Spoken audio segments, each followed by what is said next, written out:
सलीम साफ़ी साहब, आप कहिएगा सर, आप वो शख्स थे जिसने जब हम सोच भी नहीं सकते थे कि मुज़ाकरात के मीम को भी छेड़ा जाए, तब से आप मुज़ाकरात की बात कर रहे हैं।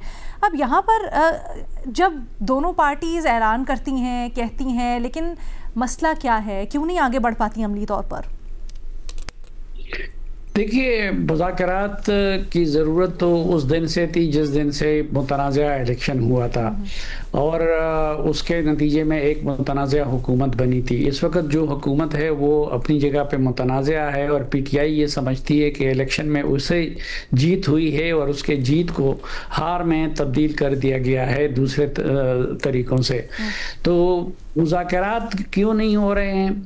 मुझे दोनों फरीक उसमें संजीदा नज़र नहीं आते, क्योंकि मुज़ाकरात के लिए जो राह हमवार की जाती है, जो फ़िज़ा बनाई जाती है, वो फ़िज़ा किसी भी फरीक की तरफ से नहीं बनाई जा रही है। अब हुकूमत की तरफ से पीटीआई के ख़िलाफ़ इक़दामात भी जारी है, जितना एक लिहाज से ज़ालिमाना हद तक बाज़ इक़दामात हुकूमत की तरफ से पीटीआई के ख़िलाफ़ हो रहे हैं। तो पीटीआई उन हालात में कि जब एक तरफ आप उसको स्क्वीज़ कर रहे हों, आप उनसे मुज़ाकरात की तवक्को कैसे कर सकते हैं? दूसरी तरफ पीटीआई में भी कन्फ्यूजन है और पीटीआई में कुछ लोग मुज़ाकरात की बात करते हैं, कुछ लोग मुज़ाहिमत की बात करते हैं, कुछ लोग इनकलाब की बात करते हैं। तो पीटीआई में भी इस हवाले से कुछ लोग कहते हैं कि फ़ैसला पीटीआई ने ख़ुद करना है, कुछ लोग कहते हैं कि महमूद खान चकज़ई साहब और अल्लामा नासिर अब्बास साहब ने करना है। तो पीटीआई के यहाँ एक तो ये कन्फ्यूजन है। दूसरी तरफ पीटीआई इस हुकूमत को कोई वक़्त ही देना नहीं चाहती।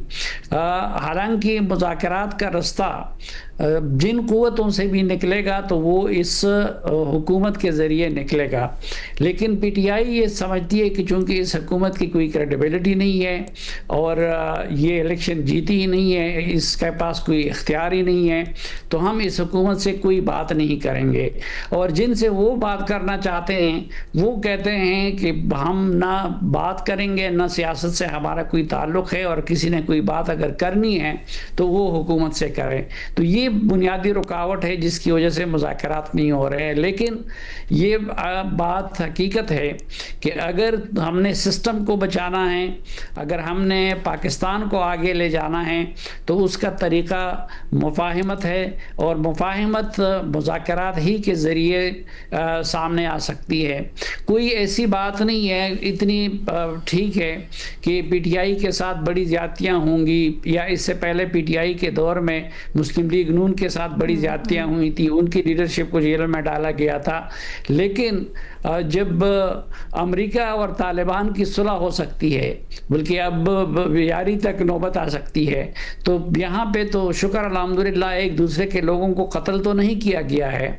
तो इख्तलाफ है, सियासी इख्तलाफ है, उसमें से मुश्तरका नुकात पैदा किए जा सकते हैं और उसकी बुनियाद पे आगे बढ़ा जा सकता है। सर, आप उसके लिए क्या तजवीज़ करते हैं? क्या तहरीक इंसाफ को, जैसे रीमा ने एक लफ्ज़ इस्तेमाल किया, सरेंडर करना होगा, या फिर आप समझते हैं कि हुकूमत को मज़ीद लचक दिखानी होगी? नहीं, एक तो दोनों फरीकों को चाहिए। एक तो हुकूमत को चाहिए कि वो तहरीक इंसाफ को उसका जायज़ पॉलिटिकल स्पेस दे बाकी सूबों में भी एक्टिविटीज़ करने का, और पीटीआई को स्क्वीज़ करने का जो अमल जारी है उसको हुकूमत रोक दे, और मज़ीद ऐसे इक़दामात ना किए जाएं जिसकी वजह से पीटीआई ये समझती हो कि उसको ख़त्म करने की कोशिश की जा रही है। और पीटीआई को दूसरी तरफ हुकूमत को वक़्त देनी चाहिए मुज़ाकरात की हद तक, और हुकूमत ही से मुज़ाकरात करनी चाहिए, क्योंकि मुज़ाकरात का रास्ता वो जिस भी क़ुव्वत से करना चाहते हैं तो वो उस क़ुव्वत का रास्ता इस हुकूमत ही से जाता है। तो इसलिए उनको ये ज़िद छोड़नी चाहिए कि हम हुकूमत से बात नहीं करेंगे बल्कि दूसरी क़ुव्वतों से बात करेंगे। बट सर, अभी आप कहते हैं ना जंग में भी मुज़ाकरात हो जाते हैं, तो ये दोनों सियासी पार्टीज़ के दरमियान में क्यों नहीं हो सकता?